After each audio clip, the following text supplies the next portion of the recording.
Indonesia merupakan negara yang cinta damai, namun lebih mencintai kemerdekaan. Doktrin yang dianut adalah defensif aktif, akan aktif bertahan ketika mendapatkan serangan. Aktif berarti selalu melakukan pembinaan terhadap kekuatan militernya secara adaptif, mengantisipasi potensi ancaman sesuai dengan perkembangan zaman. Betapa kita memiliki nilai historis pada masa perebutan kemerdekaan, tentara pejuang kita berjuang di garis depan dengan dukungan di garis belakang oleh wanita berupa perawatan kesehatan terhadap pejuang yang terluka maupun gugur, juga penyediaan logistik di dapur umum. Setiap personel TNI akan melakukan aktivitas atau kegiatan pembinaan teritorial. Namun, ada satu kesatuan yang melaksanakan tugas pokok terfokus pada pembinaan teritorial, yakni Kesatuan Komando Kewilayahan, yang terdiri dari Komando Daerah Militer, Komando Resor Militer, Komando Distrik Militer, Komando Rayon Militer, yang terdiri dari Danramil, Babinsa, dan para stafnya. Dalam melaksanakan pembinaan teritorial tersebut, diharapkan menghasilkan suatu keberpihakan dari aspek geografi, demografi, dan kondisi sosial kepada gelaran operasi yang dilaksanakan oleh TNI.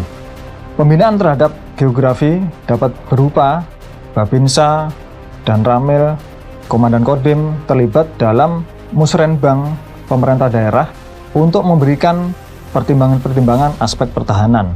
Wujudnya seperti misalnya untuk membangun jalan, membangun pemukiman, dan seterusnya.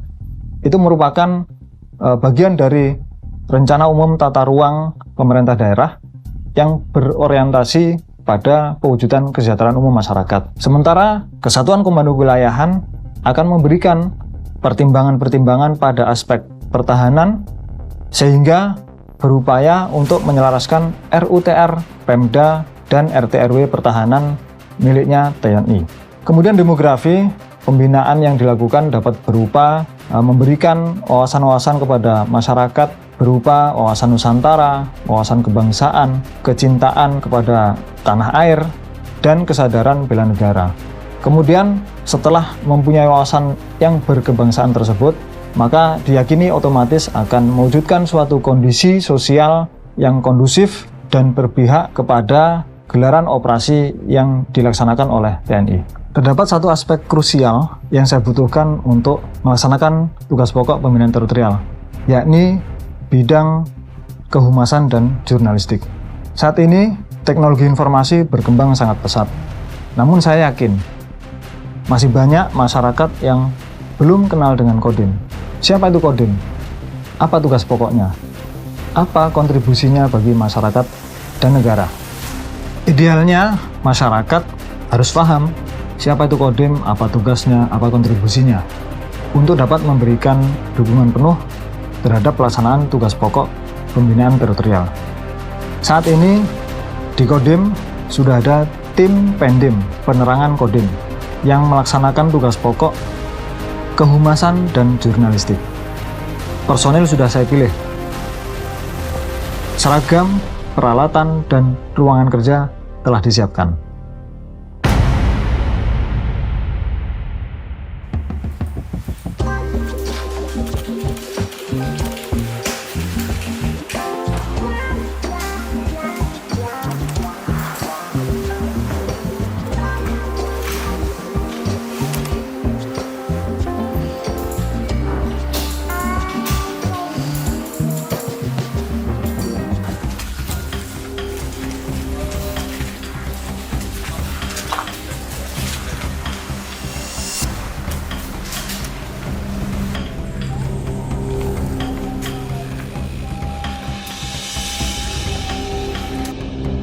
Kalian rilis berita tentang perpustakaan Apung yang kemarin sudah jadi apa belum? Siap, sudah kami rilis dan akan segera kami distribusikan ke ini. Soalnya hari ini media mau memuatnya. Siap. Jadi nanti setelah dibuat tolong kirim ke saya ya, biar saya koreksi dulu. Siap, akan kami ajukan ke kakak. Ya udah, terima kasih. Siap.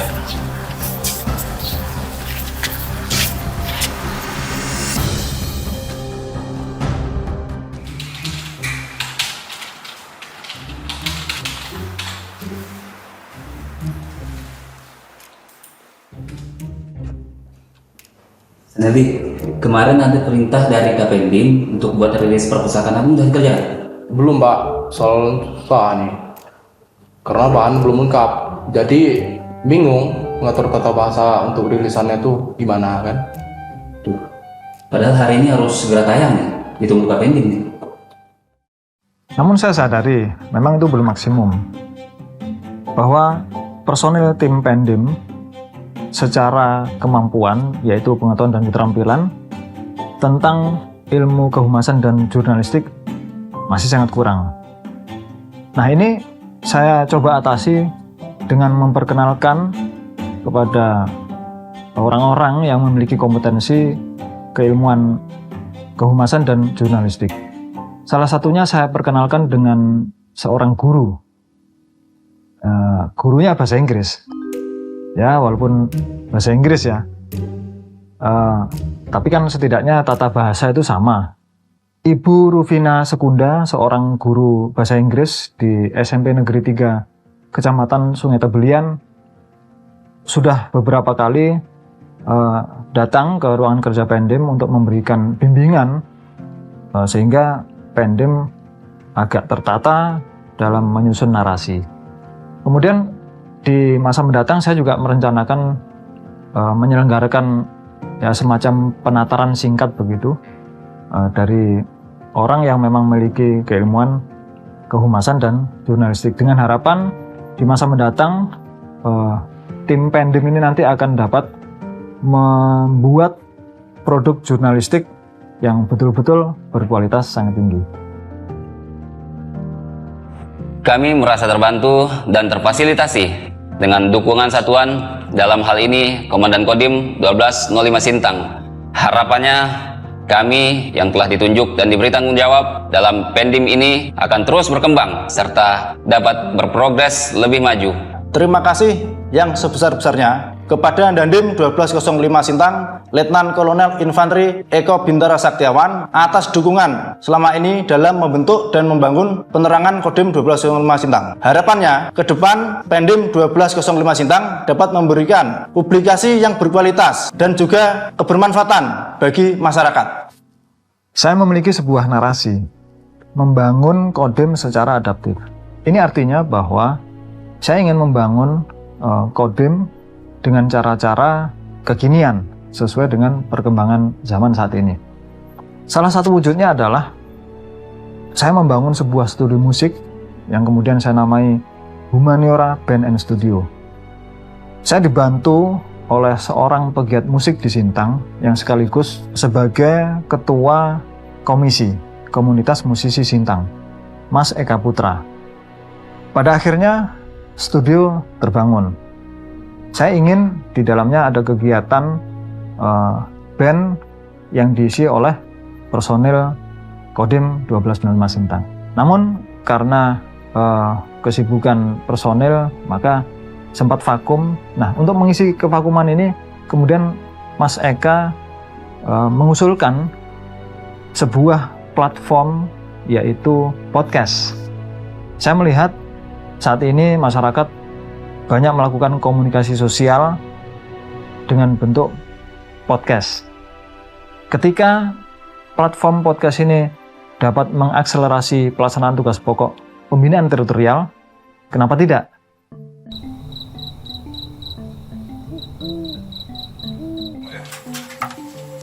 Oke, saya Pak. 3, 2, 1, mulai. Let us keep humanize humans with humanity. Humaniora. Ya kerasa juga ya Pak. Ternyata seru juga ngobrol sama Bapak. Ya, karena ya begitulah. Asik. Saking asiknya sama nggak terasa. Iya. Berapa menit, Mas? 2 jam, Pak. Oh, 2 jam, Mas. Oh, nggak kerasa ya. Iya, itulah.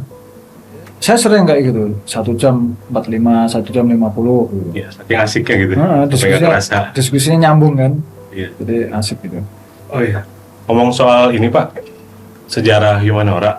Nama Humanora sendiri itu berasal dari mana Pak? Humaniora.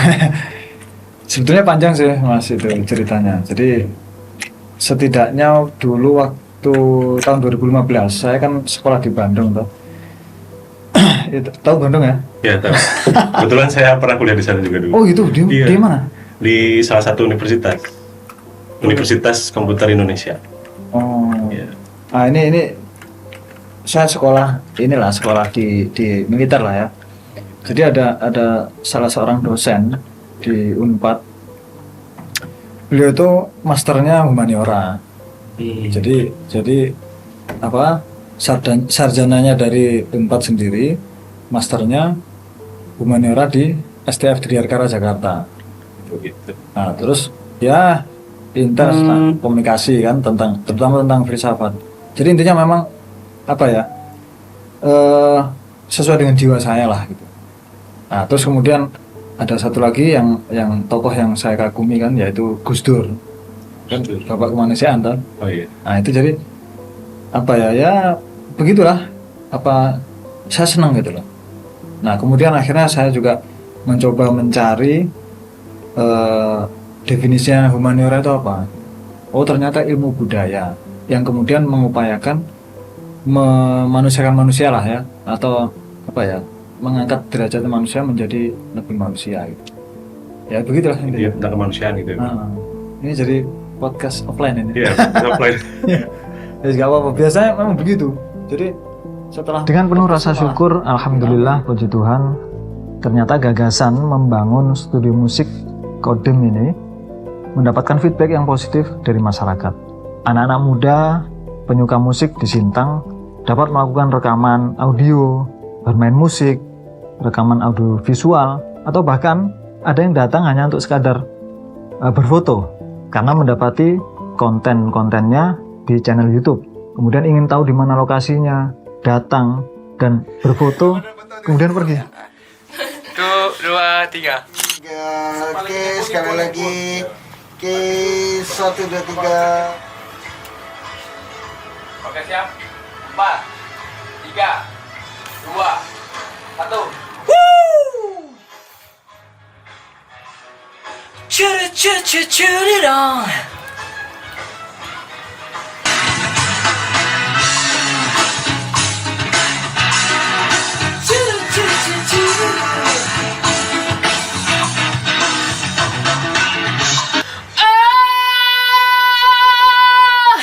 Dedicated to list the world.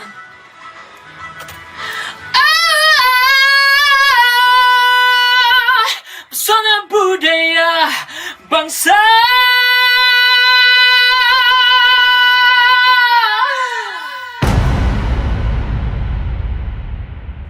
Saya ingin menekankan bahwa ini juga masih dalam rangka saya melaksanakan tugas pokok pembinaan teritorial. Katakanlah kalau kemarin kecepatannya hanya 50 km per jam, kali ini saya ingin kecepatannya misalnya 70 atau 80 km per jam. Harus lebih cepat, harus memberikan warna. Jadi kehadiran saya di sini harus memberikan nilai-nilai positif, nilai-nilai pertambahan. Namun tetap dalam koridor, tetap sesuai dengan norma. Hal ini saya maksudkan untuk lebih memperbesar hasil dalam upaya pencapaian tujuan organisasi. Saya melihat masyarakat Sintang ini masih cukup berhasrat untuk melestarikan seni budaya. Terindikasi dari masih banyaknya sanggar tari di Sintang. Juga orang-orang yang melestarikan kebudayaannya terlibat dalam sanggar tari. Nah, pada konteks pelaksanaan tugas pembinaan teritorial, Kodim 1205 Sintang berupaya untuk mengimbangi hal tersebut dengan melakukan pembinaan seni budaya yang sudah terdapat di Kodim, yakni dilakukan oleh Sersan 2 Jumadi membina sebuah perguruan silat 3 serangkai dan sebuah kelompok marawis.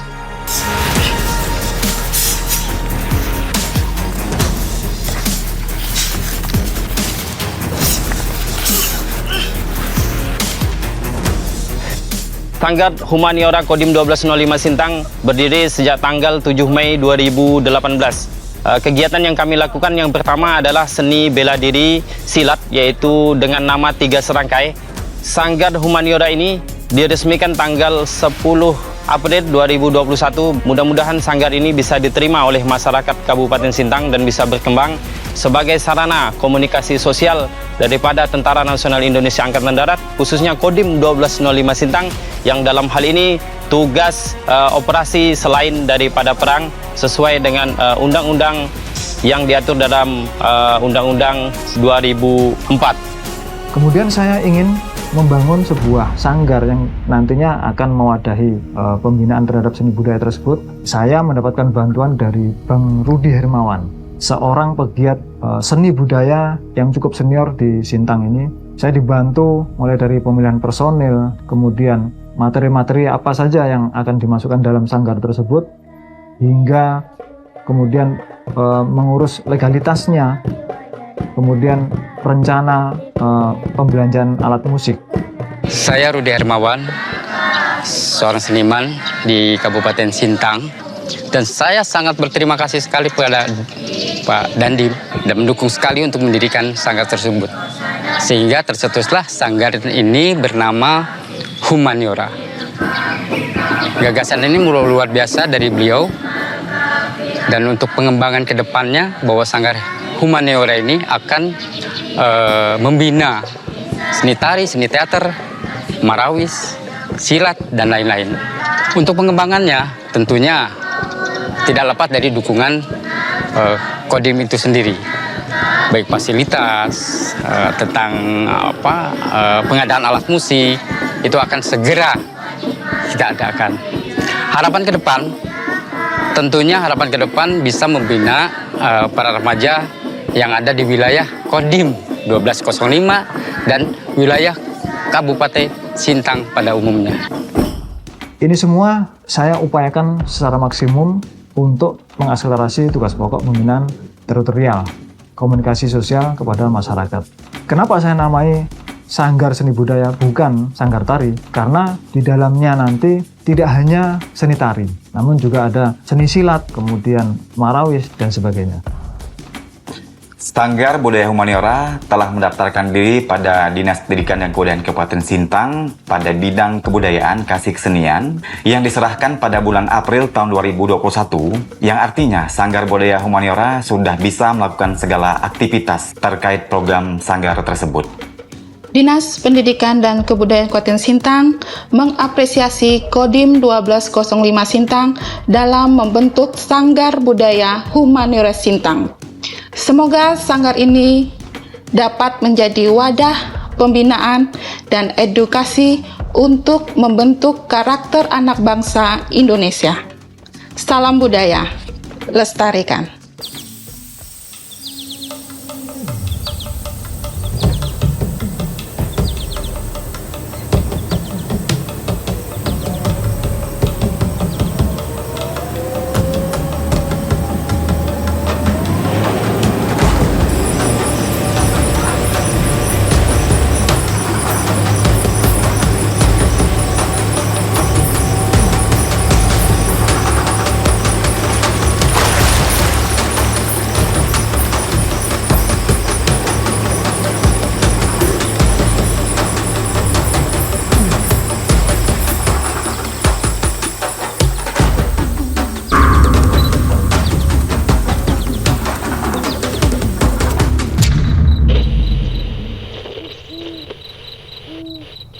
Untuk mencegah penyebaran COVID-19, pelaksanaan belajar mengajar di berbagai daerah dilaksanakan secara jarak jauh. Banyak siswa yang memiliki fasilitas komunikasi daring dengan guru, namun ada pula siswa yang terkendala fasilitas dan jaringan internet.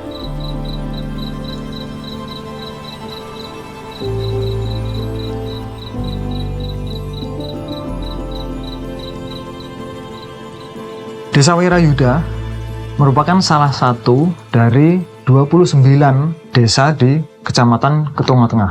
Kecamatan Ketonga Tengah sendiri merupakan salah satu dari 2 kecamatan di Kabupaten Sintang yang langsung berbatasan dengan negara Malaysia. Adapun kondisi geografis Desa Wirayuda ini masyarakatnya terkonsentrasi di wilayah perairan, yaitu Sungai Ketungau.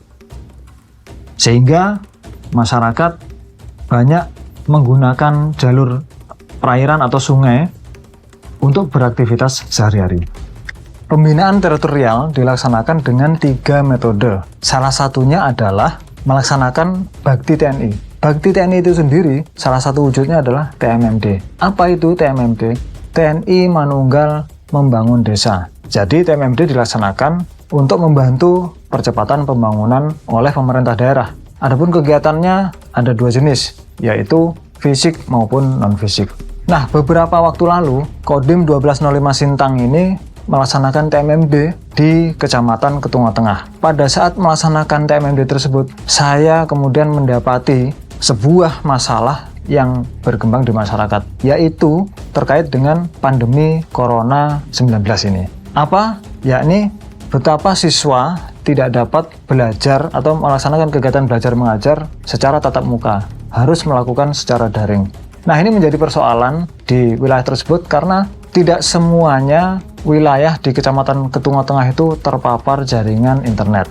Jikapun ada yang terpapar, jaringannya tidak stabil. Nah, kemudian ini menggugah saya untuk menghadirkan sebuah perpustakaan. Nah, perpustakaan ini untuk membantu bagaimana mengatasi persoalan. Ya, yang saya mampu seperti itu. Melihat kondisi geografis di Kecamatan Ketungau Tengah yang masyarakatnya melakukan kegiatan terkonsentrasi di perairan atau yang tergelar di sana adalah Sungai Nanga Ketungau. Akhirnya saya menggagas perpustakaan ini saya hadirkan secara terapung, yakni perpustakaan apung di batas negeri. Kemudian bukunya bagaimana? Nah, akhirnya saya mencoba bekerja sama dan tersusunlah MOU dengan Dinas Perpustakaan dan Kearsipan Kabupaten Sintang. Alhamdulillah puji Tuhan saat ini Dinas Perpustakaan dan Kearsipan Sintang meminjamkan sejumlah 502 buku yang kemudian nanti secara periodik akan dirotasi sehingga masyarakat di Kecamatan Ketungau Tengah bisa mendapatkan buku bacaan secara variatif.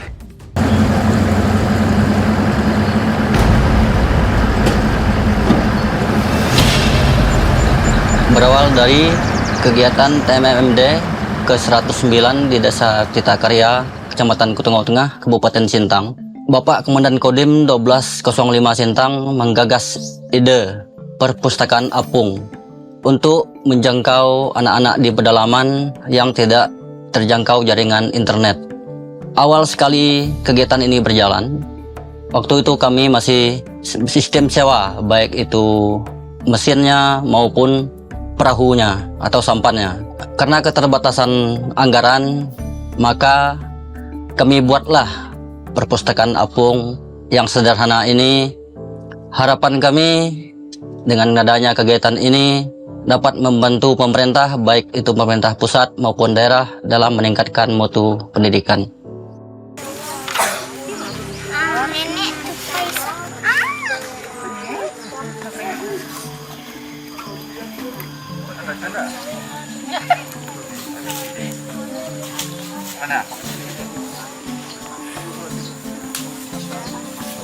Namaku Michael Fuerlanda. Aku dari desa yang kecil. Aku suka membaca buku karena membaca buku menambah ilmu pengetahuan, menambahkan kepintaran, dan menambahkan kebijaksanaan. Membaca buku lebih baik daripada main HP, karena HP dapat merusak mata karena mengandung radiasi yang cukup tinggi. Selain itu, baca buku dapat membuka jendela dunia, karena bisa menambah ilmu pengetahuan. Tahukah kalian bahwa pada masa sebelum ada teknologi, para ilmuwan menggunakan buku untuk membaca buku. Seperti para ilmuwan Inggris, Albert Einstein dan Thomas Alva Edison. Mereka mungkin beribu-ribu kali gagal, tapi mereka tetap membaca buku tanpa makan semangat hingga menciptakan benda yang berguna di masa sekarang. Seperti lampu pijar. Lampu pijar diciptakan oleh Thomas Alva Edison. Selain itu aku juga berdoa karena kebijaksanaan, akal budi dan hikmat pengetahuan dari Tuhan, bukan dari kita. Dan aku juga terkorong berkat adanya perpustakaan keliling. Aku puas membaca dan memuaskan dahagaku akan pengetahuan. Terima kasih. 1 tahun pembelajaran setelah COVID, kami sebagai guru mengalami kesulitan di dalam mengajar karena terbatasnya jaringan internet yang ada di tengah-tengah ini. Oleh sebab itu, kami mempunyai beberapa program. Kami mengajar anak murid door to door. Setelah 1 bulan kami melakukan proses door to door, kami melakukan juga pembelajaran secara berkelompok. Anak-anak dapat berkembang dengan baik. Mereka tidak hanya di rumah dan bermain, tetapi mereka juga dapat belajar dengan baik. Kami juga bisa membimbing mereka. Dan setelah itu, kami juga mendapatkan informasi bahwa ada kegiatan perpustakaan apung yang digagas oleh Kodim, oleh Pak Damdin sendiri, dan kami sebagai guru sangat mendukung kegiatan itu. Kebetulan di tengah-tengah ini belum ada perpustakaan. Melalui perpustakaan apung ini, banyak sekali pengetahuan yang didapat oleh anak-anak. Dan saya juga dipercayakan oleh Pak Dandim untuk mengelola perpustakaan ini. Dan banyak sekali anak-anak yang kami tolong di dusun-dusun, di desa-desa. Baik itu dusun Kebanga, baik itu dusun Sekapat, dan Sekajau. Mereka menyambut kedatangan kami dan mereka sangat senang sekali. Mereka melihat buku yang banyak yang bisa dibaca secara gratis. Wawasan mereka bertambah. Kami juga tidak hanya mengajarkan mereka untuk membaca, tetapi kami juga memberikan pengetahuan yang lain. Kami memberikan pengetahuan untuk menjaga lingkungan, untuk melestarikan lingkungan. Dilandasi semangat kebermanfaatan bagi semesta, Kodim 1205 Sintang tidak hanya memberikan pelayanan kepada masyarakat di sektor perpustakaan secara terapung di Kecamatan Ketungo Tengah. Melebar ke Kecamatan Ketungo Hulu, ada salah satu babinsa kami, yaitu Kopral 2 Agus Niadi. Ini merupakan personil Koramil Senaning yang sangat berdedikasi, kemudian ingin mencontoh perpustakaan yang ada di Kecamatan Ketungo Tengah, tapi tidak di air. Dia di darat. Dengan kondisi medan yang sedemikian sulit, bagaimana caranya? Ya, menggunakan sarana yang ada. Kebetulan babinsa itu dibekali kendaraan berupa sepeda motor.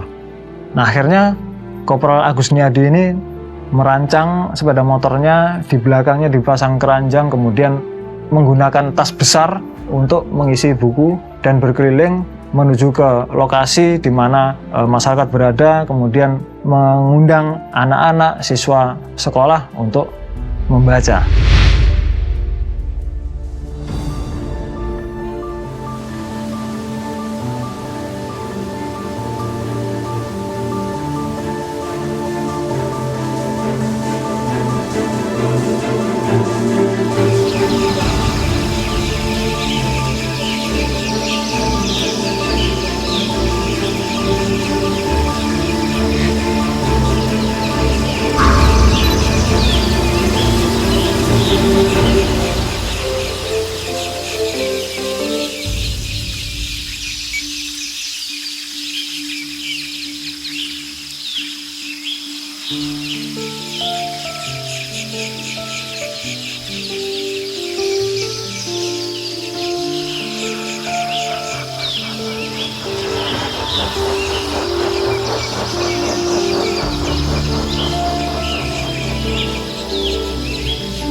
Izin Batut.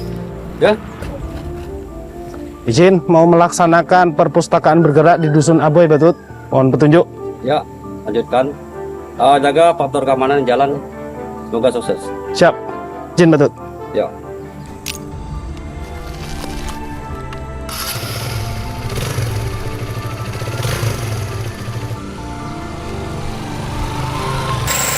Awal mula berdirinya perpustakaan bergerak Koramil 05 Ketungo Hulu berawal dari awal mulanya pandemi COVID tahun lalu, di mana anak-anak di seluruh Indonesia menggunakan metode daring. Sedangkan di tempat kami, di perbatasan, itu tidak semuanya desa mempunyai jaringan internet.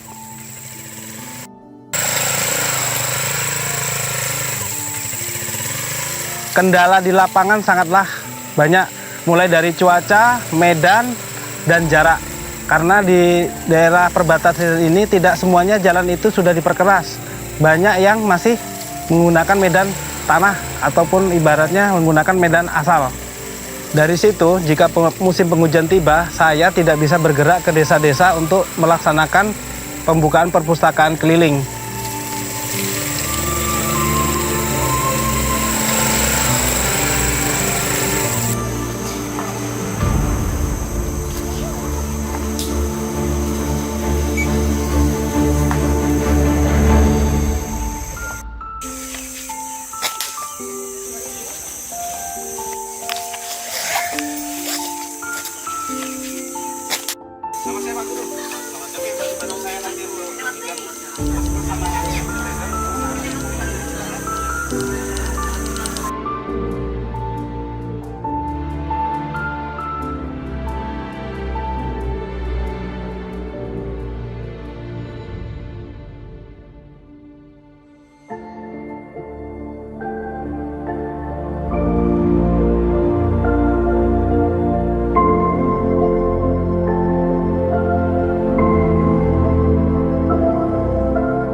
Harapan saya, dengan adanya perpustakaan keliling Babinsa dapat memotivasi anak-anak yang di rumah agar terus tetap membaca.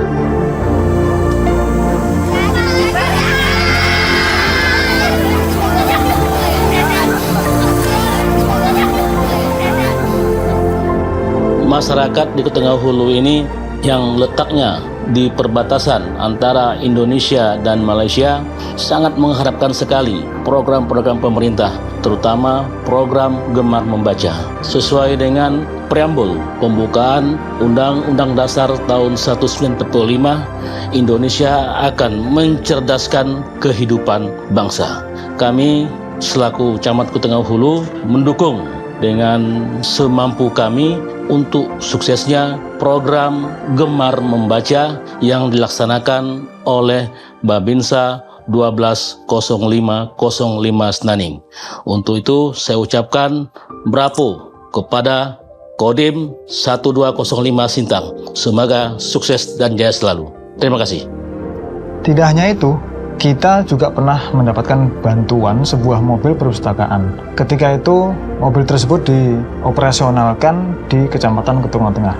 Namun karena mobil ini berjenis city car, sangat tidak relevan dihadapkan pada kondisi geografis di Kecamatan Ketungan Tengah yang kondisi jalannya lebih dominan jalan tanah daripada aspal. Berawal dari usulan salah satu perwira staf saya untuk kemudian menarik mobil perpustakaan yang ada di Kecamatan Ketungan Tengah tersebut untuk kembali difungsikan sebagai perpustakaan dan diberikan nilai tambah, yaitu menjual makanan kecil yang hasilnya nanti akan disumbangkan untuk operasional perpustakaan apung di Kecamatan Ketungan Tengah.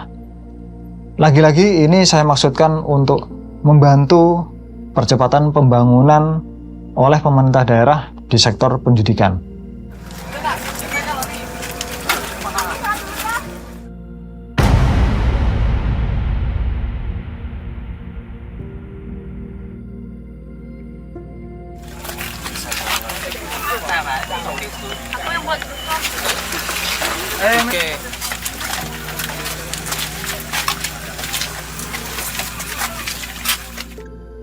Pada kesempatan ini kami sangat mengapresiasi kegiatan-kegiatan yang dilaksanakan oleh Dandim 1205 Sintang, di mana kegiatan tersebut sangat menyentuh kebutuhan masyarakat, dan salah satunya kita telah melakukan kerjasama yang dilaksanakan berkenaan dengan pengembangan literasi di Kabupaten Sintang. Perpustakaan Kabupaten Sintang tentu sangat mengapresiasi apa yang dilaksanakan oleh Kodim 1205 Sintang, terutama di wilayah perbatasan, di mana di wilayah perbatasan telah dilaksanakan atau di-launching perpustakaan apung di batas negeri dan kegiatan-kegiatan yang berkenaan dengan perpustakaan bergerak yang dilakukan di Kecamatan Ketungau Hulu. Untuk itu, perpustakaan Kabupaten Sintang tentu sangat mendukung kegiatan-kegiatan tersebut, karena ini berkenaan dengan bagaimana kita meningkatkan literasi masyarakat. Literasi masyarakat perlu kita dukung untuk dapat meningkat, karena di Kabupaten Sintang tentu kebutuhan terhadap membaca ini sangat penting, terutama untuk anak-anak di wilayah kecamatan dan desa-desa. Untuk itu, Perpustakaan Sintang memberi dukungan dengan meminjamkan beberapa buku-buku yang berkenaan dengan layanan perpustakaan itu sendiri. Pertama, untuk perpustakaan apung di batas negeri, kemudian untuk perpustakaan bergerak yang dilakukan oleh para babinsa di wilayah perbatasan, kemudian juga dengan dilaksanakannya kegiatan perpustakaan keliling yang dilaksanakan di Kecamatan Sintang. Untuk itu, Perpustakaan Sintang sekali lagi selain mendukung kegiatan-kegiatan yang dilakukan oleh Kodim 1205 Sintang, tentu ini juga merupakan sinergi kita, karena pada tahun 2020, tepatnya pada tanggal 24 Agustus 2020, telah diluncurkan Sahabat Library Networking, yaitu merupakan jejaring perpustakaan yang dimiliki oleh Perpustakaan Sintang, di mana kita bersinergi dengan para mitra, dan salah satu mitra kita adalah Kodim 1205 Sintang. Dan ini merupakan mitra kami yang sangat baik dan aktif.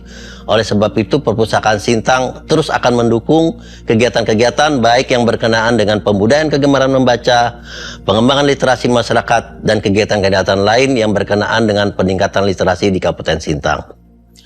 TMMD dilaksanakan dengan dua aspek kegiatan, kegiatan fisik maupun non-fisik. Kegiatan fisiknya kita membangun jalan, jembatan, dan gorong-gorong. Kegiatan non-fisiknya adalah memberikan penyuluhan-penyuluhan yang salah satunya adalah sektor pertanian. Ada seorang kepala desa Pauh Benua, Kecamatan Sepauk, Bapak Adrianus Limbai. Beliau ini adalah seseorang yang luar biasa. Tidak pernah kuliah, hanya bermodal sekolah menengah pertanian, kemudian melakukan praktek secara langsung di kebun miliknya sendiri. Bapak Adrianus Limbai ini merupakan salah satu dari 4 saja kepala desa di seluruh Indonesia yang mendapatkan penghargaan dari Kementerian Keuangan atas transparansinya mengelola alokasi dana desa. Selain itu, Pak Adrianus Limbai ini ternyata memiliki kelebihan, yaitu berpikir secara liar. Beliau di bidang pertanian bermodalkan hanya sekolah menengah pertanian, melakukan penelitian mandiri selama puluhan tahun. Nah, inilah yang kemudian saya eksplorasi untuk kepentingan kegiatan TMMD, yaitu memberikan penyuluhan di bidang pertanian.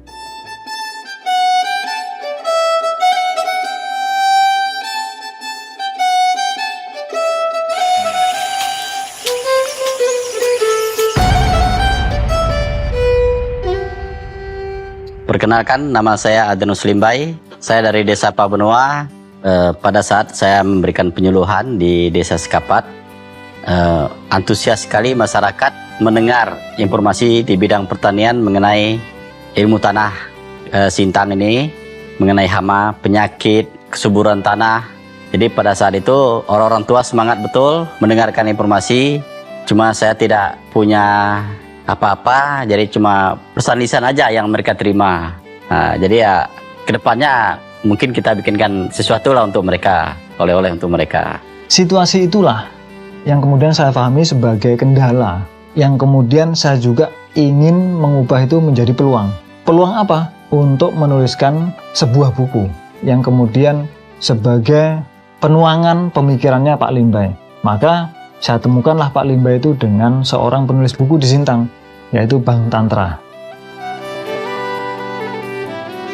Penulisan buku Mutiara Bumi Senentang yang merupakan bukunya Pak Adrianus Limbay, seorang petani asal Kabupaten Sintang, ini bermula dari permintaan Dandim 1205 Sintang yang meminta kepada saya untuk menuliskan buku yang berisi tentang pemikiran-pemikiran Pak Adrianus Limbay terhadap pengembangan pertanian di Kabupaten Sintang yang tidak menggunakan cara-cara membakar lahan. Jadi buku ini berisi tentang pemikiran-pemikiran beliau bagaimana mengembangkan pertanian tanpa membakar, termasuk bagaimana mengatasi kebakaran hutan yang memang didampak oleh banyaknya ladang-ladang berpindah. Jadi Pak Adrianus Limbay ini memiliki konsep bagaimana mengembangkan pertanian dengan menggunakan metode-metode stimastik yang memang digunakan oleh dia untuk mengembangkan dan memajukan pertanian.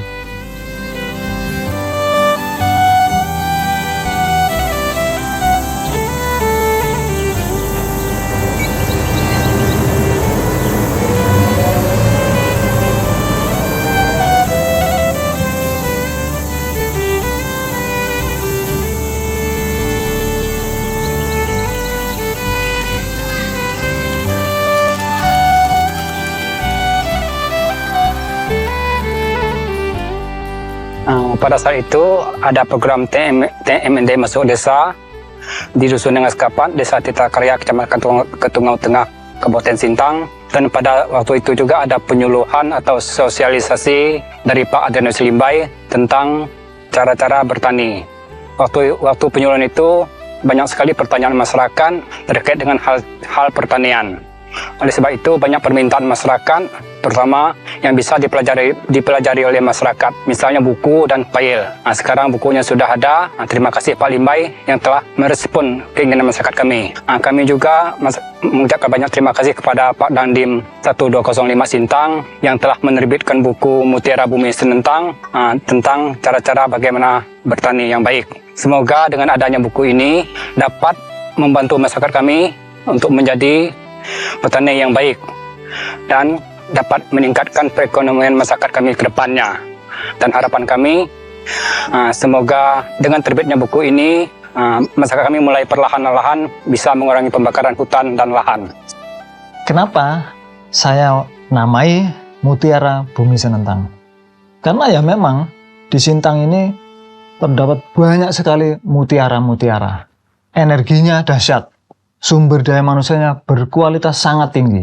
Hanya mungkin belum maksimum diberdayakan untuk hal-hal yang konstruktif. Membangun Sintang, membangun Indonesia, dan membangun kemanusiaan.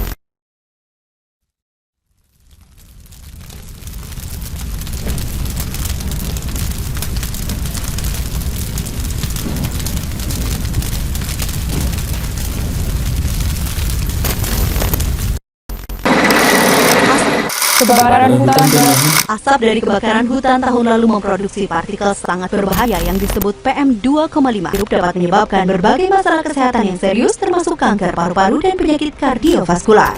Para ilmuwan mengatakan kebakaran hutan buatan tahun lalu di Kalimantan dan Sumatera bersama dengan kabut yang dihasilkan adalah kebakaran hutan terburuk yang pernah tercatat. Kebakaran tersebut dimulai untuk dijadikan lahan produksi pertanian. Meskipun ilegal, praktek ini adalah lumrah di berbagai daerah di Indonesia.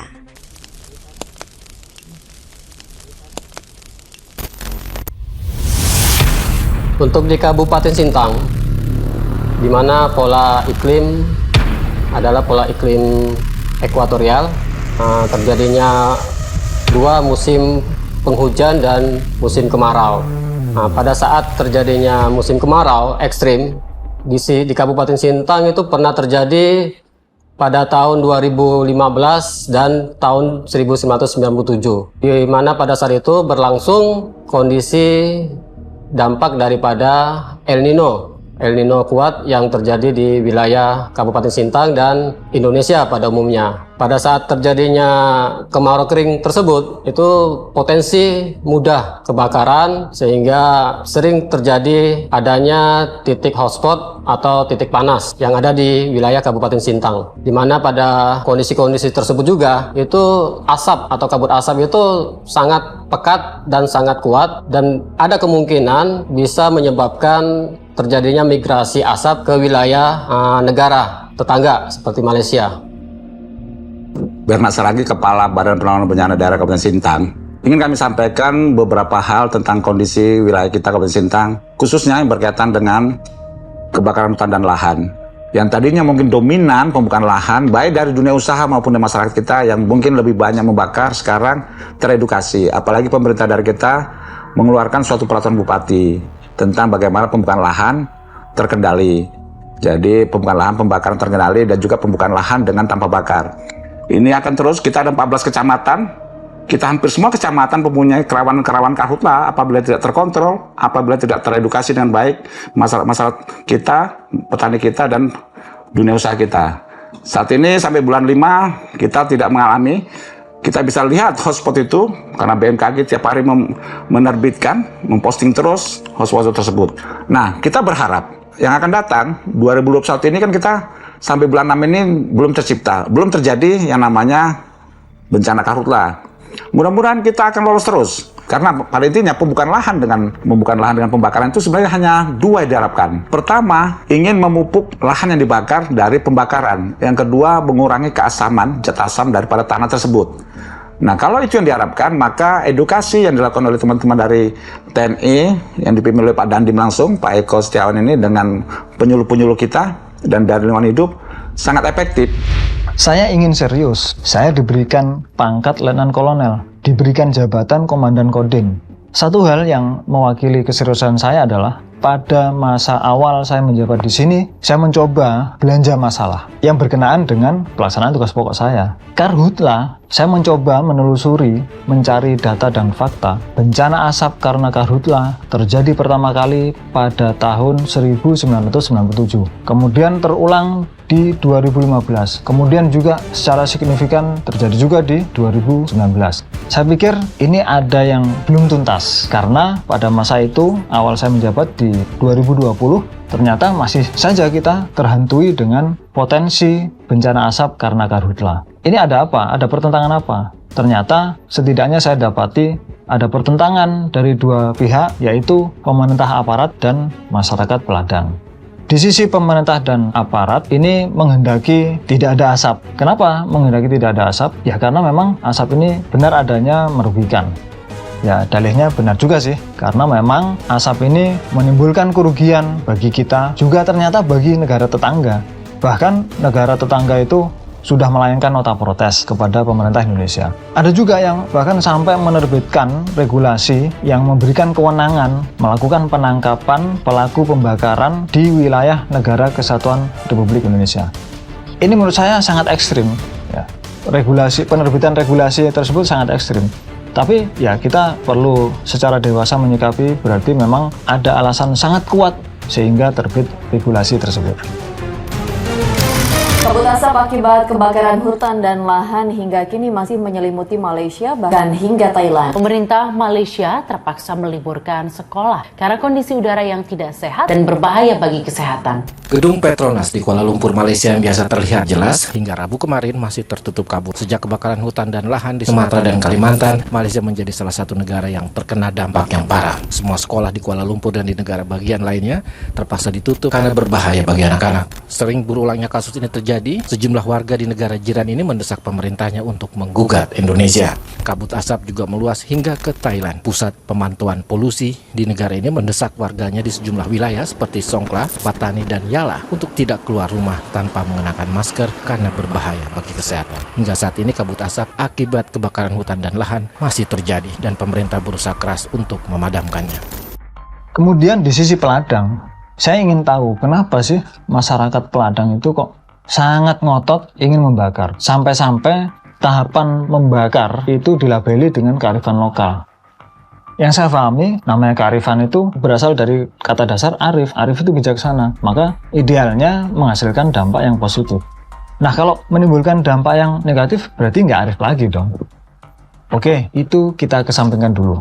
Saya ingin berfokus pada mencari penyebab kenapa masyarakat itu ingin membakar pada proses bercocok tanamnya. Setidaknya yang pertama, bahwa tanah Kalimantan ini relatif tidak subur karena tidak pernah terpapar abu vulkanik. Alasan yang kedua, masyarakat mau bercocok tanam tentunya membutuhkan tanah yang subur. Nah, tanah yang subur berarti harusnya ditaburkan pupuk atau membutuhkan pupuk. Masyarakat membutuhkan pupuk. Pupuk ternyata tidak terdistribusi sampai di pelosok. Kalaupun ada, masyarakat tidak mampu membeli. Maka satu-satunya cara yang mudah dan murah dilakukan oleh masyarakat adalah menggunakan vegetasi yang ada di lahannya.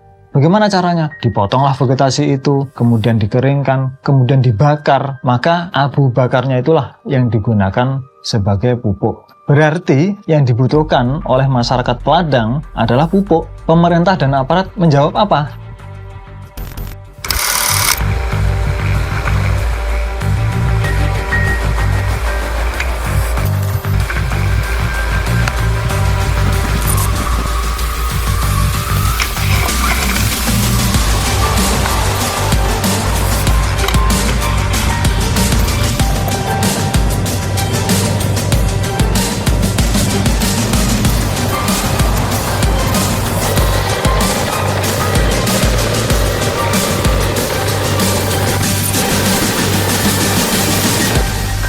Kadang-kadang helikopter itu menjatuhkan air tidak pada tempat yang tepat, bukan di titik api, namun di tanaman masyarakat Padang.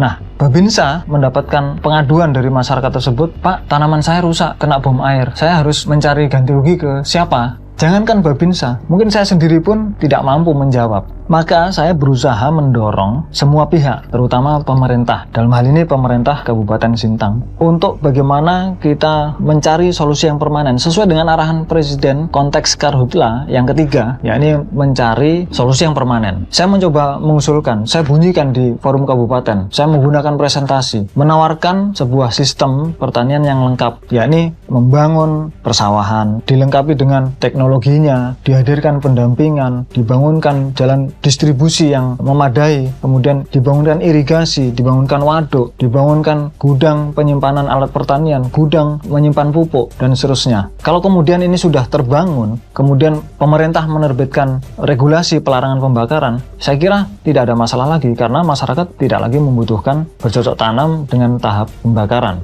Nah, itulah yang kemudian menjadi kearifan lokal yang terbaru. Ya, saya menyadari ini memang relatif tidak mudah karena melibatkan banyak pihak di banyak sektor. Namun bukan berarti ini tidak dapat dilakukan.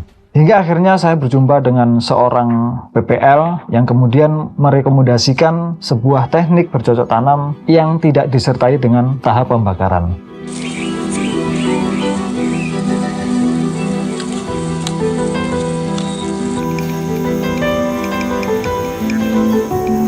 Bela yaitu tanam berlangsung, syarat benihnya harus diseleksi dulu seperti kemarin dengan alat garam, direndam 1 hari, diperam 1 malam. Nah, nanti dengan kondisi kecambah aja, nanti kalau terlalu panjang akarnya akan keluarnya akan sulit, akan nyangkut di alat ini.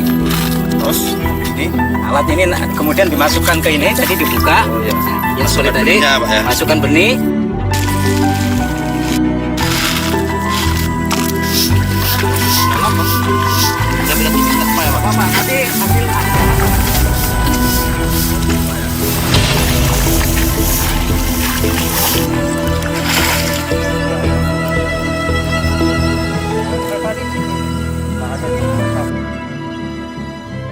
Sekarang kita berada di Demplot Padi TNI yang merupakan demplot padi lahan tanpa bakar.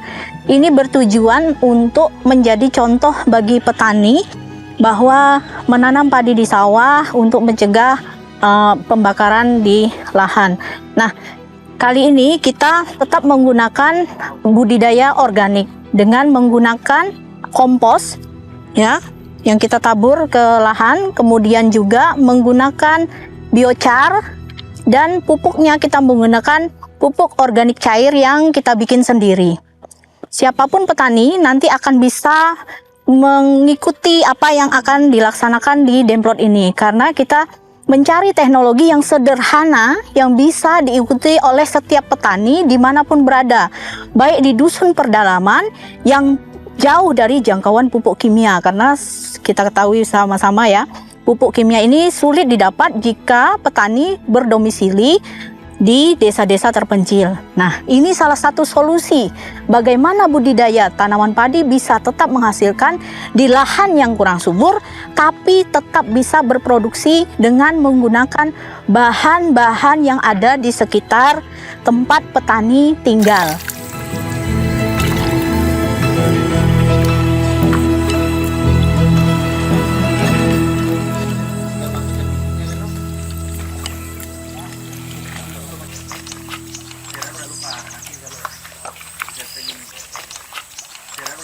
Jadi penghematan dengan sistem tabela itu berkisar sekitar 3-4 juta. Kalau kita 4 juta ini dikonversi untuk membeli beras, petani bisa mendapatkan produksi langsung secara dengan 4 kintal beras. Nah, jadi ini kelebihan dari teknologi ini. Selain itu mudah. Ya, jadi mudah. Cara kerjanya dengan alat ini untuk waktu 1 hektar cukup menggunakan 1 tenaga kerja atau 2 orang. Jadi sekitar paling biayanya sekitar 300.000. Nah, jadi dengan adanya penghematan teknologi ini adalah salah satu upaya untuk mendukung program ketahanan pangan. Karena petani tidak mengeluarkan biaya konsumsi dalam proses penanaman tadi. Di samping itu, dengan waktu kerja yang lebih singkat, petani bisa bekerja di tempat lain. Seperti kayak di sana ada menanam sayur, terus menanam bumbu-bumbuan, segala macam yang bermanfaat. Jadi waktu bisa lebih efektif dan efisien. Jadi dengan mudah dengan teknologi ini, Kodim Sintang merupakan bisa menyiasati atau mengatasi permasalahan tentang peningkatan produksi. Rekomendasi ini saya nilai sangat relevan untuk menjadi win-win solution bagi permasalahan potensi bencana asap karena karhutla yang seringkali dikaitkan dengan budaya masyarakat peladang. Maka kami mencoba menginisiasi membangun sebuah demplot. Setelah demplot terbangun, kami memulai kegiatan memperbaiki media tanam, membuat nutrisi, membuat pestisida nabati, melakukan penanaman hingga panen. Alhamdulillah, puji Tuhan, ada seorang anggota DPRD Kabupaten Sintang, Ibu Kartimia, bersedia menjadi orang pertama yang mempraktekkan teknik kami ini bercocok tanam tanpa pembakaran.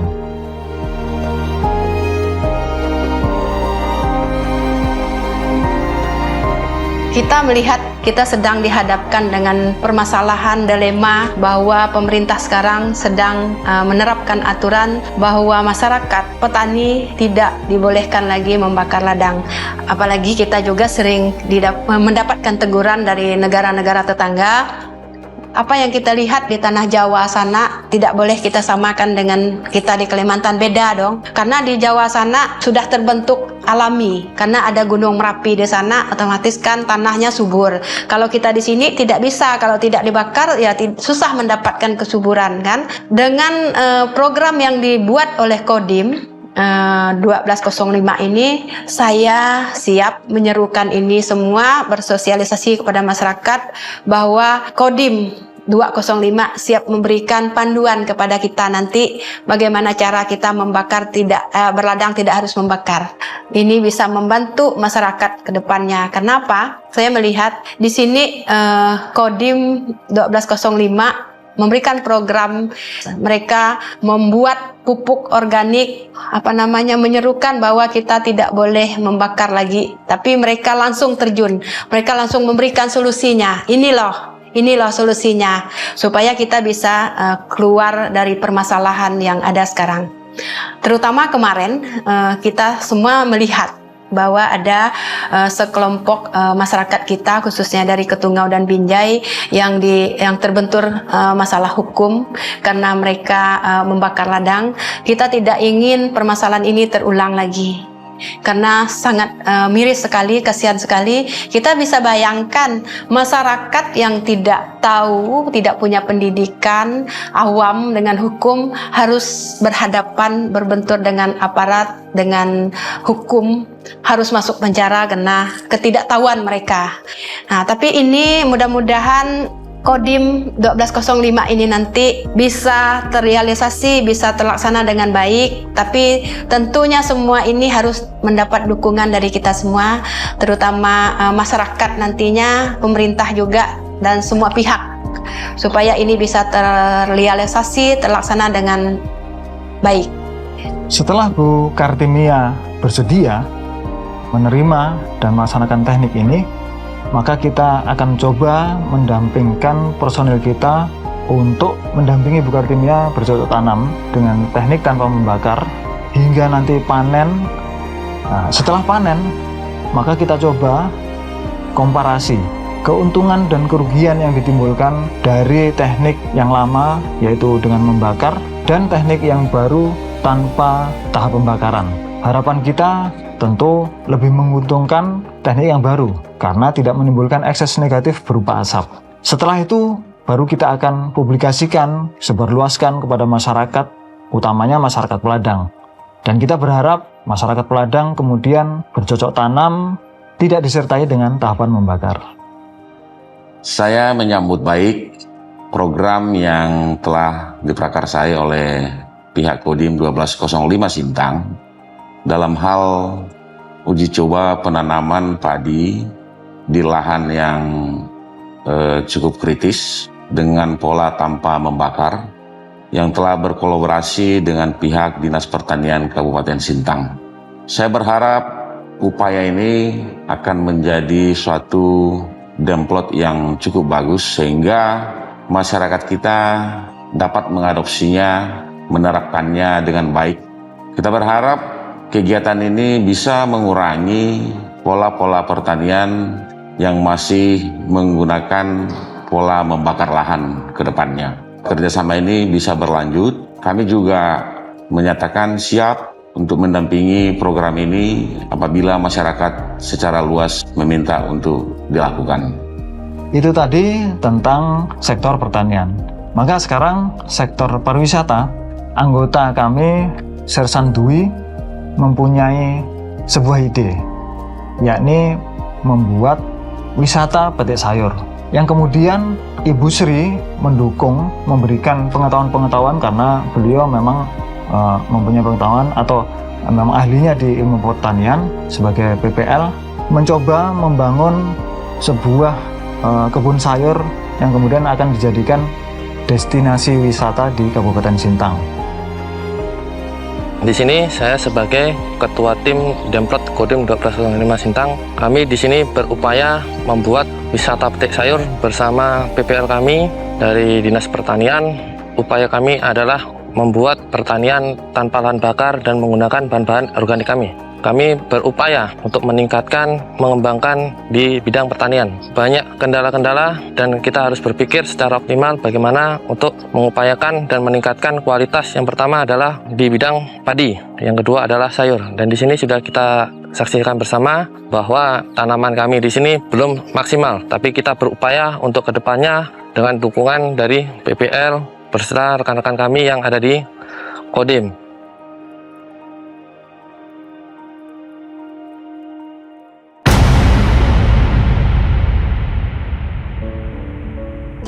Media tanam yang kita gunakan di sini itu kita campur antara tanah, kemudian dengan kompos, kemudian biochar.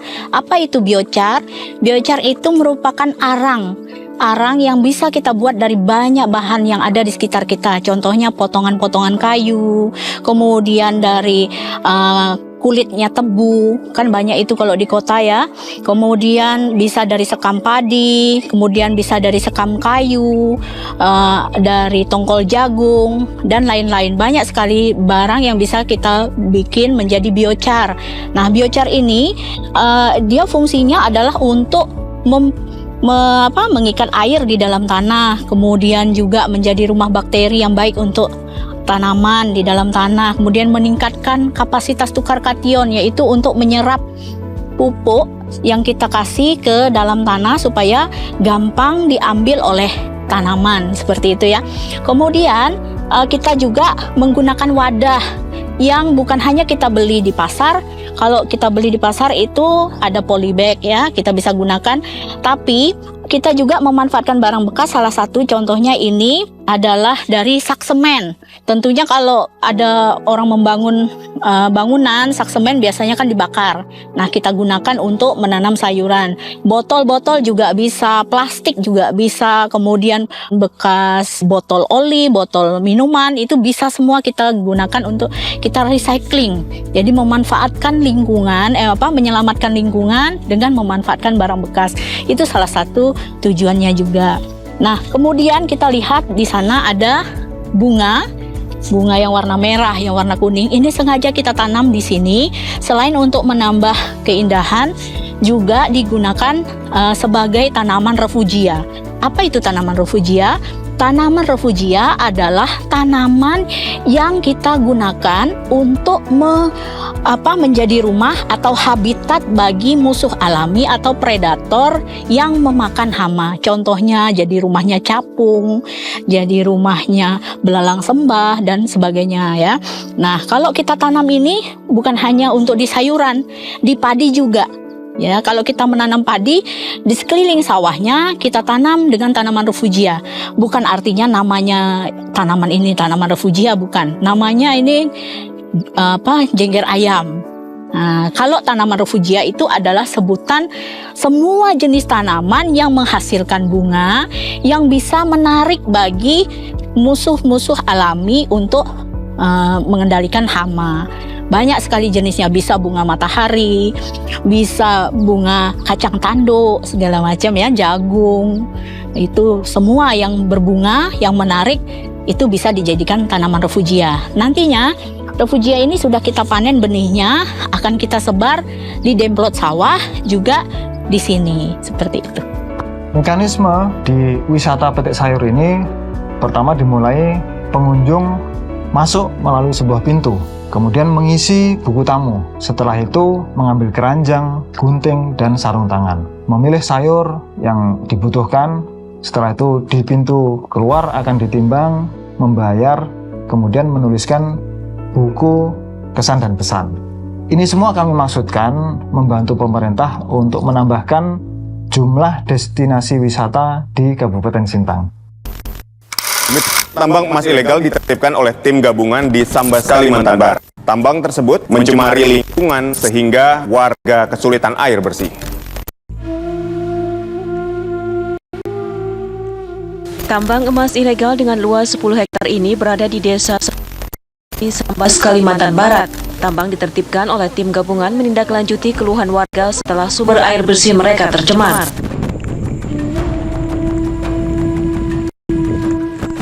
Polisi akan memanggil pemilik alat berat dan pemilik lahan untuk menghentikan penambang emas ilegal. Sementara jika warga tetap ingin menambang, harus melalui mekanisme resmi yang mengatur tambang rakyat. Di Kalimantan Barat ini ternyata marak aktivitas penambangan emas tanpa izin. Bahkan ini dimulai sejak zaman Belanda dulu. Masyarakat di Landak dan Bengkayang itu sampai mengundang atau mendatangkan pengusaha dari Cina untuk membuka usaha penambangan emas di daerah tersebut. Yang saya pernah baca secara teori geologi, ternyata tanah Kalimantan ini cenderung akan membentuk emas. Ini artinya bahwa Tuhan memang sengaja menggelar emas di tanah Kalimantan. Nah, apakah kemudian salah apabila manusia sengaja mengambil kekayaan alam tersebut? Saya yakini tentu ini tidak salah. Namun masalahnya kemudian ternyata aktivitas tersebut menimbulkan kerugian-kerugian sebagai ekses negatif, artinya terdapat kerusakan lingkungan dari aktivitas tersebut. Nah, kerugian-kerugian atau ekses negatif dari aktivitas penambangan emas tanpa izin tadi setidaknya dapat kita golongkan menjadi dua. Yang pertama di darat. Ini dapat menimbulkan kerusakan tanah yang awalnya tanah subur karena kemudian digali dan diambil emasnya, kemudian menjadi padang pasir. Kemudian di air atau di sungai, air yang dulunya bisa dipakai untuk mandi, dikonsumsi untuk air minum, masak, dan seterusnya, kemudian tercemari oleh air raksa. Nah, ini menjadi permasalahan yang mungkin bisa panjang karena ternyata air raksa tersebut bisa dikonsumsi oleh ikan, kemudian ikan dikonsumsi oleh manusia, kemudian menimbulkan permasalahan-permasalahan setidaknya seperti menimbulkan kecacatan, stunting, kelemahan mental, dan seterusnya. Solusinya bagaimana? Saya mencoba berpikir, apa solusinya kira-kira? Dulu pernah ada digagas WPR atau wilayah pertambangan rakyat oleh pemerintah provinsi. Nah, saya kemudian bertanya, kalau di darat oke lah, mungkin bisa dilokalisir di daratnya. Kalau di air, karena emas tersebut memang tergelar di sepanjang sungai, dari hulu sampai ke hilir. Pertanyaannya, apakah WPR itu sepanjang sungai? Ini kan susah juga. Pemerintah yang memiliki kewenangan, regulasi, program kerja, dan anggaran, menurut saya menjadi pihak yang paling kompeten untuk mencarikan solusi atas permasalahan penambangan emas tanpa izin tersebut. Menurut saya sih, solusi yang paling tepat adalah mencarikan lapangan pekerjaan ya, sebagai pengganti aktivitas penambangan emas tanpa izin tersebut. Saya mencoba menawarkan lapangan pekerjaan pengganti penambangan emas tanpa izin tersebut adalah berupa keramba. Ya, orientasi saya sih penambang emas yang di air ya, keramba ikan. Kemudian saya nggak mau asal-asalan memberikan usulan tersebut, harus berdasarkan data dan fakta, artinya tinjauan ilmiah lah.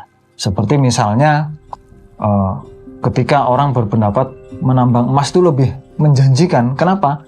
Karena menambang emas dari sejak pagi sampai sore itu sudah menghasilkan katakanlah 1 gram. Sekarang harga emas berapa? Nah, dalam 1 hari itu dia sudah bisa mendapatkan uang sekian. Nah, kemudian di keramba, apakah keramba kemudian bisa menghasilkan setiap hari? Memang tidak. Tapi mungkin bisa disiasati ya, dengan memelihara keramba yang kemudian menabur benih ikannya itu secara periodik. Maka mungkin kalkulasinya nanti ketika dihitung bulanan akan bisa setara dengan penambangan emas yang hasilnya berupa harian. Sersan Adit mengambil data di Dinas Perikanan dan Ketahanan Pangan setidaknya tentang kebutuhan bulanan akan ikan di Kabupaten Sintang. Berapa yang dapat dipenuhi dari Kabupaten Sintang sendiri? Berapa yang harus dipenuhi dari luar Kabupaten Sintang? Ikan apa saja yang bisa dibudidayakan? Nah, kemudian dari situ akan kita bisa dapatkan berapa jumlah keramba yang akan kita bangun, berapa jumlah orang yang akan dilibatkan dalam usaha keramba tersebut.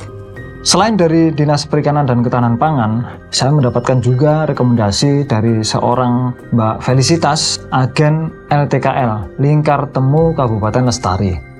Mbak Felicitas ini dapat merekomendasikan usaha ikan di keramba karena beliau adalah agen LTKL yang bergerak di bidang komoditas atau konservasi 2 komoditas, yaitu 9 jenis ikan gabus dan 17 jenis pohon tengkawang.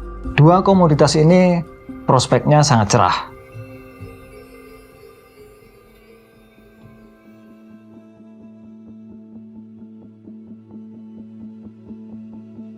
Kalau hanya untuk sekedar hias, hobi, nggak masalah. Nah, mudah-mudahan ada yang breedernya juga yang mau membreederkan sehingga ikan ini tidak punah di alamnya. Ini ikan hias, pernah tembus harganya sampai puluhan juta. Jika dilihat di YouTube juga ada. Ini namanya Canamaru, atau nama kampung kita di sini disebut ikan piang. Nah, atau juga disebut yellow maru. Kemudian ini ada Cana striata yang putih. Ini biasanya langka, jarang ditemukan, dan kebetulan saya dapat, bersyukurlah bisa dapat ini.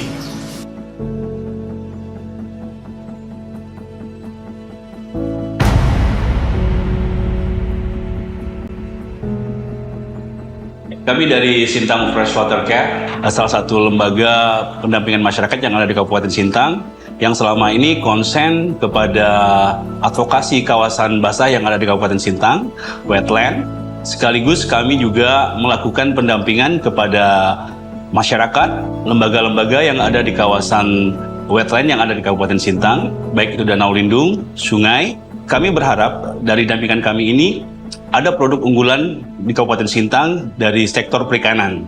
Selain pendampingan di danau lindung, Sintang Freshwater Care juga konsen untuk mendampingi masyarakat petani ikan, baik itu kolam maupun budidaya ikan yang ada di Kabupaten Sintang. Nah, pada saat ini Sintang Freshwater Care sedang membangun program bersama pemerintah Kabupaten Sintang, bersama Lingkar Temu Kabupaten Lestari, dan Kodim Sintang, yang nantinya kami berharap ada produk unggulan yang akan dihasilkan oleh Kabupaten Sintang. Salah satu jenis ikan yang kami manfaatkan adalah ikan gabus, yang pada saat ini sedang kami bangun demplot dan percontohannya bersama Kodim Sintang. Kami berharap produk unggulan yang kami kerjasamakan ini bersama pemerintah Kabupaten Sintang dan Kodim Sintang, baik dan dengan Sintang Lingkar Temu Kabupaten Lestari ini, kedepannya akan menjadi produk unggulan turunan yang bisa membanggakan Kabupaten Sintang.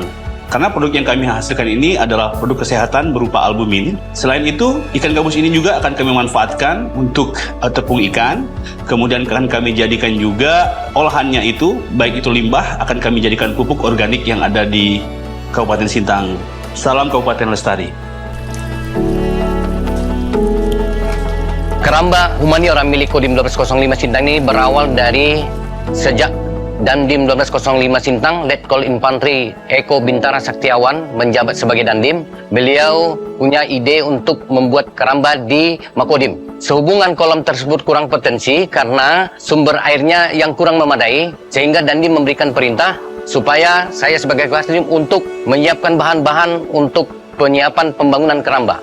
Mulai dari pertengahan Maret, tanggal 15 Maret sampai 25 ini, kita sudah membuat keramba terselesaikan 90%, dan kita rencanakan akan menambah keramba 3 lagi, sehingga mudah-mudahan keramba ini benar-benar memberikan potensi yang besar khususnya kepada Kodim 1205. Kodim Sintang telah memiliki 3 keramba yang beberapa waktu lalu telah diresmikan oleh Bapak Bupati sebagai Ketua LTKL.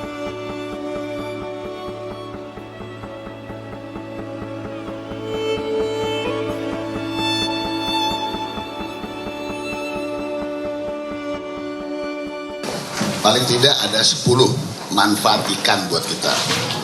Mulai dari menjaga jantung kita, menambah kecerdasan, sampai antidepresan.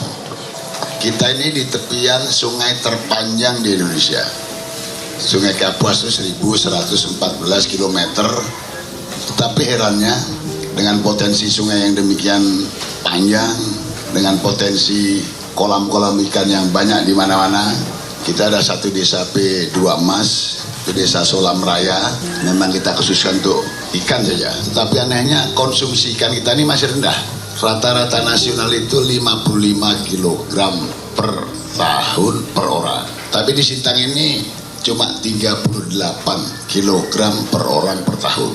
Inisiatif-inisiatif seperti yang Pak Dandim dan jajaran lakukan, ini adalah contoh terbaik lah. Kita membuat keramba di tepi sungai hidup sambil juga mengurangi aktivitas peti di sungai. Peti itu sih dampak merkurinya sih nggak ada lah, karena dia memakai merkuri itu di darat, bukan di sungai. Sehingga tiap saat kita ukur kadar merkuri di air PDAM kita selalu normal. Tetapi yang peti ini yang pengaruhnya dampaknya nampak kan sedimentasi sungai, lumpurnya nggak bisa dikontrol, daya dukung lingkungannya yang rusak, ya, sehingga bukan tempat yang ideal untuk pertanian perikanan lah, untuk keramba dan sebagainya. Dengan menabur benih ikan gabus sesuai dengan komoditas yang dikonservasi oleh LTKL.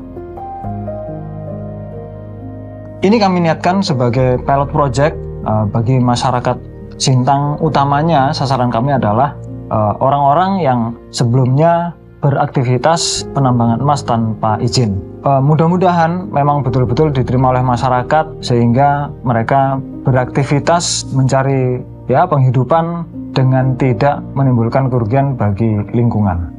Saya tuh bangga dengan Sintang. Saya bangga pernah menjadi bagian dari Sintang. Kenapa? Ternyata Sintang itu sumber daya manusianya berkualitas sangat tinggi. Anak-anak mudanya potensial. Energi mereka sangat dahsyat. Saya yakini dengan kualitas yang sedemikian itu, mereka betul-betul memang mencintai kabupatennya, mencintai Kabupaten Sintang. Nah, Apabila mereka mencintai kabupatennya atau daerahnya, maka saya yakini mereka akan punya keinginan untuk membangun Sintang, memajukan Sintang. Nah, kalau Sintang maju, maka Kalimantan Barat maju. Kalau Kalimantan Barat maju, maka Indonesia akan maju. Apabila Indonesia maju, menjadi bagian dari dunia, dunia akan maju. Kemanusiaannya yang maju.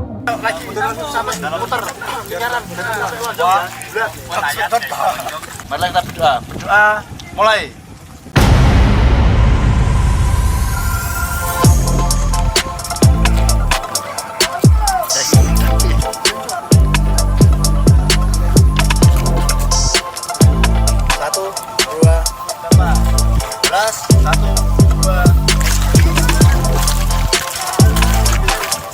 Senentang Runners Club. Ini sebuah komunitas lari di Sintang yang diisi oleh anak-anak muda, pesertanya anak-anak muda. Berawal dari pertemuan yang tidak sengaja, kebetulan saya juga suka lari. Dari sana saya menangkap sebuah harapan atau cita-cita dari mereka yang hingga saat ini belum terwujud. Mendapati itu, lagi-lagi saya tidak bisa rasanya tinggal diam. Saya ingin membantu. Kita coba diskusi, kemudian kita membuat grup WA untuk mewadahi koordinasi internal di komunitas untuk merencanakan kegiatan-kegiatan kita.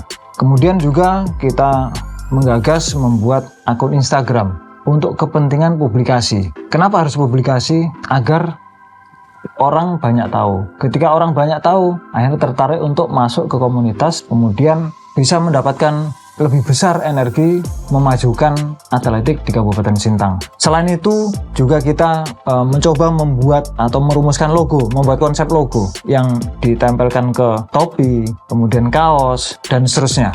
Dengan itu akhirnya mereka merasa bahagia. Saya pun juga bahagia karena berkesempatan untuk memberikan energi bagi mereka.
Lari adalah hobi saya sejak kecil. Saya pernah mengikuti lomba lari 10 km dengan 800 meter.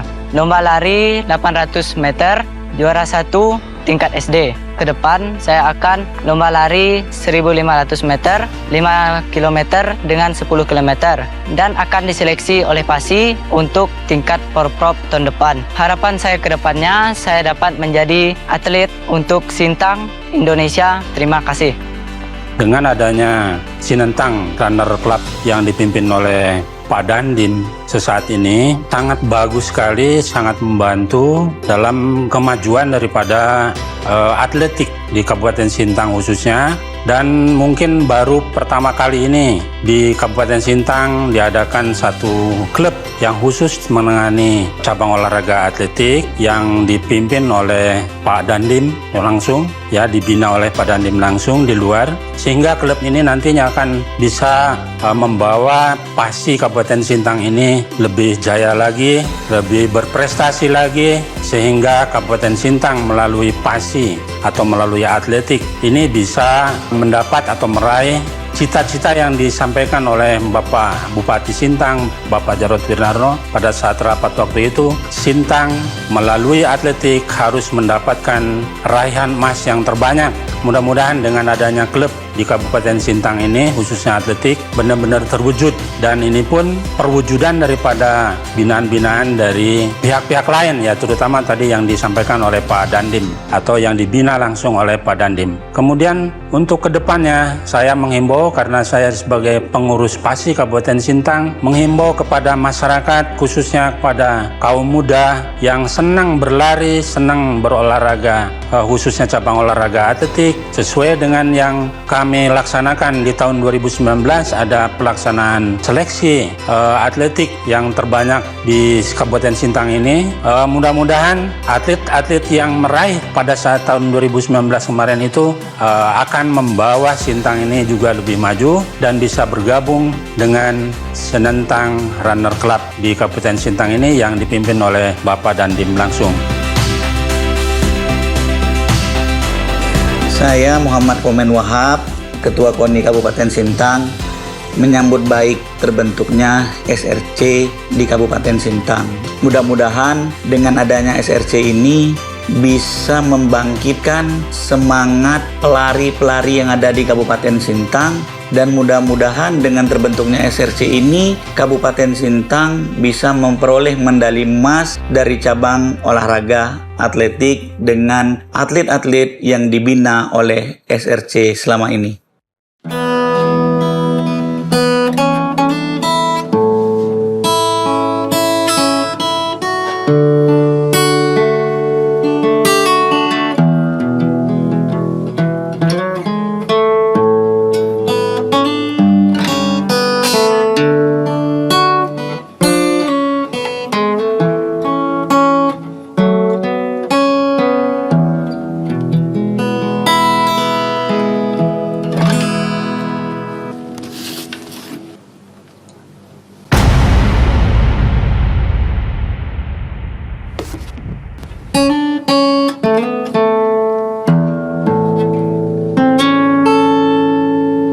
Ada hal yang baru saya sadari, dari saya kecil hingga sekarang, ternyata di lingkungan tempat saya tinggal diisi oleh orang-orang yang memiliki perbedaan, baik itu suku, agama, dan budaya.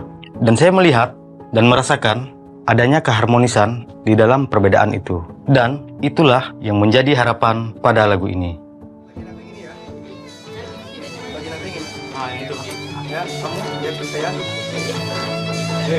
Ini aku dulu ya. Kamu dulu. Saya bisa begitu.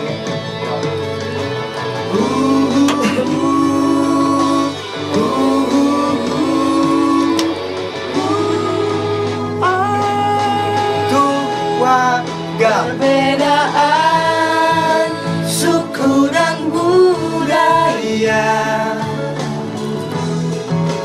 menjadikan kami bersatu, bergenggam tangan, saling membahu. Kota Sintang. Teman-teman vokalis inilah yang menjadi pilihan saya. Dan pada proses kreatifnya, saya bertemu dengan Bang Eka.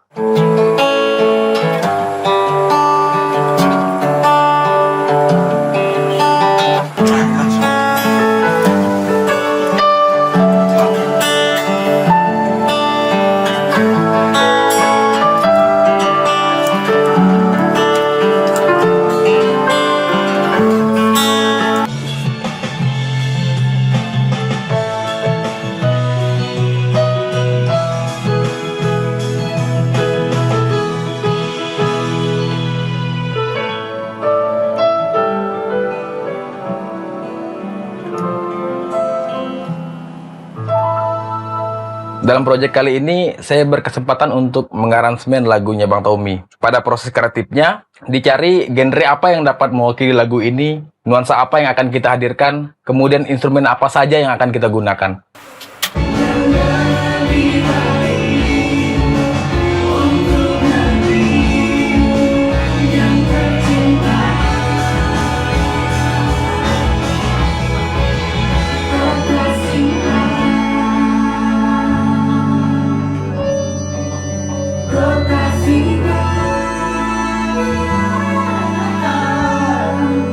Kota Sintang.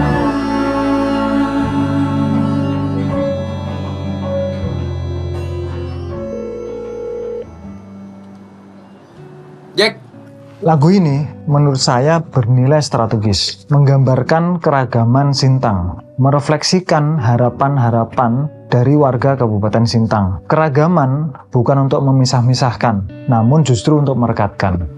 Nah, untuk memperbesar energinya, bagaimana mempengaruhi masyarakat untuk kemudian mewujudkan harapan-harapan yang ada di lagu itu, maka digagaslah untuk membuat video klipnya.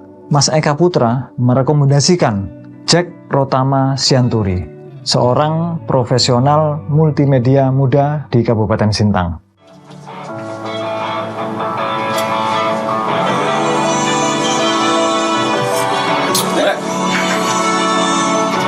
Bang, Jack, udah nih.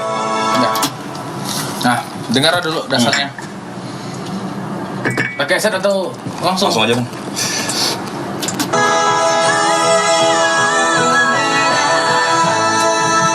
Oh, ini basicnya nih. Iya. Gimana kira-kira? Oke sih. Tapi coba lihat bagian etniknya. Bagian etnis. Oh, ini. Nah, bagian yang ini nih. Pada proses kreatif berikutnya, saya diminta director untuk menambahkan beberapa aransemen demi memperkuat nuansa multi etnis yang ada dalam lagu ini. Sehingga pada proses produksi visualnya, saya juga mengerjakan aransemen-aransemen yang dibutuhkan itu tadi. Jadi dah, berapa lama lah tuh kira-kira editing? 70% lah. 70%. Kayaknya sih durasinya under 10 menit lah. 10 menit. Oke. Untuknya gimana menurut? Musik endingnya gimana? Bagus kan?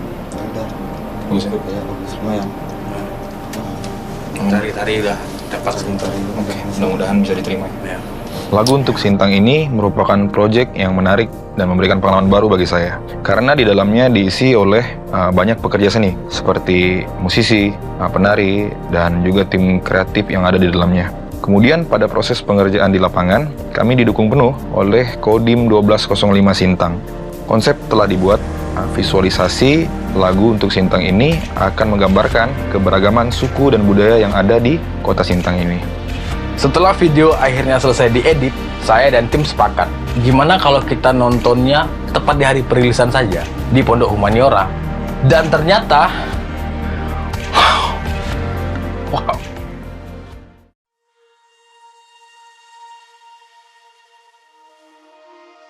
Dirilislah lagu ini bertepatan dengan momen hari jadi Kota Sintang ke-659 pada tanggal 10 Mei 2021. Lagi-lagi saya harus katakan, saya bangga dengan Sintang. Saya bangga pernah menjadi bagian dari Kabupaten Sintang.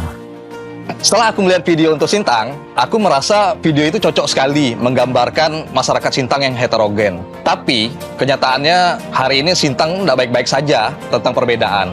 Nah, harapannya video itu bukan cuma sekedar konten, tapi bisa jadi trigger buat kita lebih menghargai perbedaan tentang multi etnis yang bisa kita implementasikan dalam kehidupan sehari-hari. Itu sih menurut aku.